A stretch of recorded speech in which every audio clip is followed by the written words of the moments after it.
Hi guys. आणि recently खूप video viral होत होते ह्याच्यासाठी, हेअरफॉल्समुळे आणि हेअर रिग्रोथसाठी, की कढीपत्त्याचा तुम्ही मिक्सर यूज करा. कढीपत्ता आणि मेथी त्याचं जर तुम्ही स्प्रे टाईपमध्ये म्हणजे ते एका रात्री भिजत ठेवून, ठीक आहे, मेथी दाणा आणि फ्रेश कढीपत्ता असेल तुमच्याकडे तर ते त्याच्यात टाकून उकळून घेऊन ते स्प्रे म्हणजे त्याचं जे पाणी आहे ते स्प्रे बॉटलमध्ये टाकून तुम्ही डेली बेसिसवर लावायचं असं होतं. तर मी 1 वीक यूज केलं. मला केसांचा जो म्हणजे बोलतात ना टेक्स्चर वगैरे आहे ना, ह्याच्यामध्ये फरक जाणवला.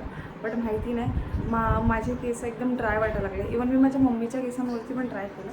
एकच दिवस लावलं होतं, पण तिलाच असे कडक झाल्यासारखे फील होत होते. आणि ॲक्च्युली मला पण माझे ऑलरेडी तर केस ऑलरेडी ड्राय आहेत, फ्रीझी आहेत. बट तिचे केस खूप स्मूथ आहेत, पण तिला पण असं जाणवलं की लाईक ते खूपच जास्त ड्राय होतं आहे आणि म्हणजे प्रॉपरली एकदम हे होत नाही आहे. त्याच्याने केस जास्त ड्राय होत होती, माहिती नाही का. पण माझ्यासोबत मम्मीचं पण सुद्धा असंच झालं. सो दोघींच्या पण केसांचं हेच झालं की लाईक खूपच ड्राय वाटत होते केस. ती बोलली की बाबा आज नको लावूस माझ्या केसांवरती. आणि मी ॲक्च्युली 1 वीक लावत होती ना, तर केस जास्त स्कॅल्प माझी ड्राय झाली ना, त्याच्यामुळे अजून जास्त हेअरफॉल चालू झाला. ऑलरेडी मला हेअरफॉल होता, बट अजून तो हेअरफॉल वाढला. सो मी बंद केला. बट मला इकडे छोटे छोटे आहेत ना, ते बेबी हेअर्स त्याच्यानेच आले होते.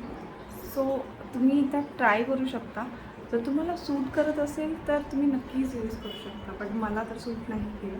माझी स्कॅल्प जास्त ड्राय झाली आणि खूप जास्त हेअरफॉल चालू झाला.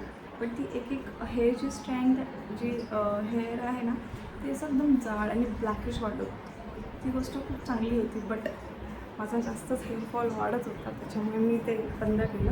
बट तुम्ही नक्की ट्राय करू शकता. पहिला एकदा यूज करून बघा. जर तुम्हाला खरोखरच म्हणजे तुमचे केस जर ड्राय होत नसतील तुम्ही तो नक्कीच यूज करू शकता. मला तर खूपच लाईक मी त्याचे खूप जास्त रिव्ह्यूज बघितले होते की कढीपत्ता खाल्ल्याने, कढीपत्त्याचा जे आहे रस, कढीपत्ता आणि हे लावल्याने तुमचे हेअर ग्रोथ होते, असं तसं मी बघितलं होतं. थोडे मला इथे फील पण होत होतं. बट ते ड्रायनेसमुळे मला इतकी जास्त हेअरफॉल होत होता, केस खूप ड्राय होत होते त्याच्याने. सो मी 1 वीकच्या नंतर ते बंद केलं. सो तुम्ही यूज करत असाल तर नक्कीच तुम्ही आहे ना, पहिल्यांदा एकदा पॅच टेस्ट म्हणजे एकदा लावून बघा थोडंसं, लाईक ते ड्राय वाटतात का तुम्हाला.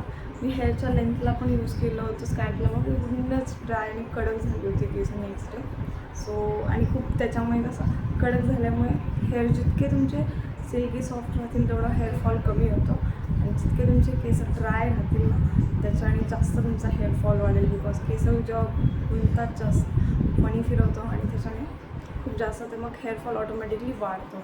सो जर तुम्ही यूज करणार असाल, ॲक्च्युली आहे तर यूजफुल, बट ते सगळ्यांना सूट करेल असं नाही आहे, तर तुम्हाला चेक करावं. सो चला, बाय गाईज. आपण भेटूया आपल्या नेक्स्ट व्हिडिओ.